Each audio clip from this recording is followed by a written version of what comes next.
Shalom WJC family. It's time for our weekly Torah Talk. This week in Shul, we'll be reading Parshat Beha'alotcha. And we're in the book of Bamidbar in Numbers.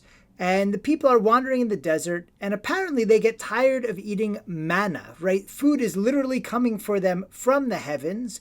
The Midrash, the rabbinic tales about it, tell us it had all kinds of wonderful properties of flavor. It was delicious. It was filling. It could taste like anything that you wanted it to taste like, or some say like honey or like ambrosia or like bread. All this delicious manna, and the people complain. The people get upset in chapter 11 of the book of Bamidbar, and they say, if only we had meat. We remember the fish that we used to eat free in Egypt. The cucumbers, the melons, the leeks, the onions, and the garlic. And now our gullets are shriveled. We have nothing to eat but this manna. Okay, so this seems crazy, right? This seems like an odd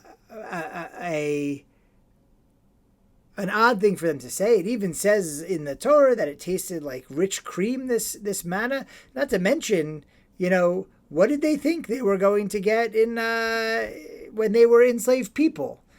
Is it true that they had so much good food to eat as enslaved people in Egypt? So the question is, what's going on here? And the commentator Rashi, he makes this great point. He says, is it true that they did not have meat to eat?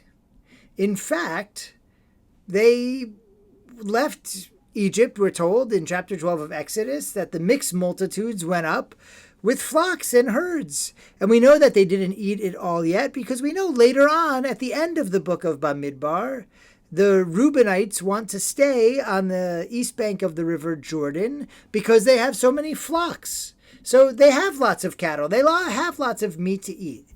And so Rashi says their complaint is in fact just seeking a pretext. They just want to kvetch. And why do they want to kvetch? Is it because they're tired of manna? No, it's because sometimes a vast negativity overtakes us, particularly from boredom. By the way, this explains the so-called punishment. God says, fine, they want meat. I'll send meat. We're going to have quail come, not for a day, not for 2 days, not for 20 days. For a whole month, they're going to have quail till quail's coming out their noses, God says. Is that such a terrible punishment, though? It seems to me that, there's a lot of good ways to prepare quail. Quail is delicious, apparently. I've never actually eaten quail, to be honest with you. But that's clearly the impression I get. The point is not that quail is bad, that even after 30 days it's going to be bad. The point is that you can get bored of anything. And when we're bored, we like to kvetch, right? And that seems to be the state of the people here in the desert. They're tired of traveling in the desert. They're tired of the food that they eat regularly, the regimented nature of life surviving in the desert. But we should be able to relate to these people, right? We also deal with a terrible boredom in modernity. And it seems odd that I would say that. We have more means of entertainment today than maybe we've ever had in our history. And yet, as even, let's see, 40, 60 years ago, give or take, let's see, I don't have the date on this this essay, I'm sorry, but Rav Yosef Soloveitchik wrote in his essay, Prayer, Petition, and Crisis, in his essay, The Human Condition and Prayer, wrote about the curse of boredom. The great disease of our modern society, he said. And he goes and he now analyzes all of the boredom, and then he says the following.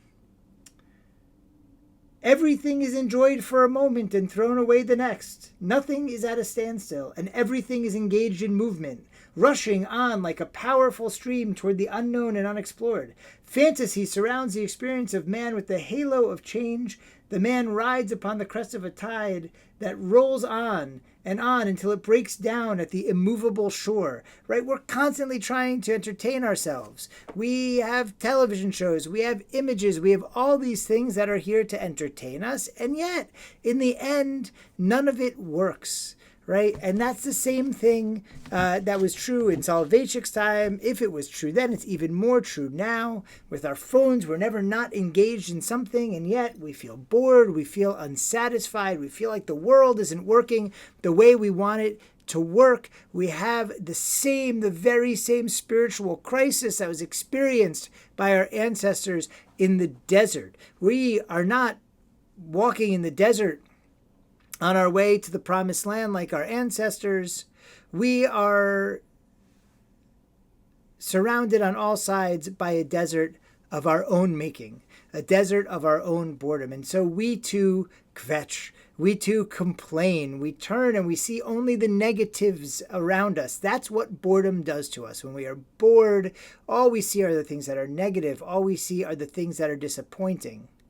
The message, though, that God sends with the quail is that it's not the thing. It's not the better app. It's not the better movie. It's not 12 more things to do rather than have to be alone with my thoughts that are going to cure that boredom or make us happy. You can get bored of anything. So what is it? In fact, it's seeing, it's turning to the positivity in the world. It's looking away from that malaise and trying to do positive, trying to seek the divine and the holy in the world. It's why Rav Soloveitchik said this in his famous book compiled, their essays on Jewish prayer. What Soloveitchik is telling us is that we'll never find prayer looking inward, trying to find more enjoyment, trying to find more variety in our food, like the Jews of the desert, the Israelites, or like or by trying to find the next best movie or the next great TV show.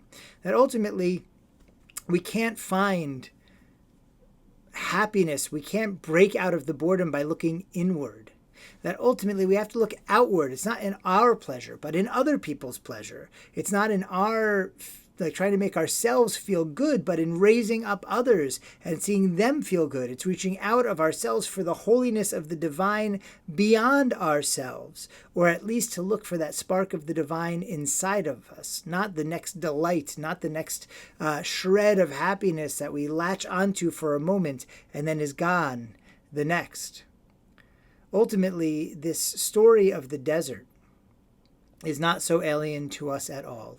And this idea that quail would get boring, or even the best, most wonderful delicacy we could think of eaten every day would get boring, that is in fact telling us the human condition. And the Torah gives us the means to break out of it, to stop worrying so much about our own happiness, to seek the happiness and the safety and the holiness in others and in the world and in God. And when we do, it's amazing.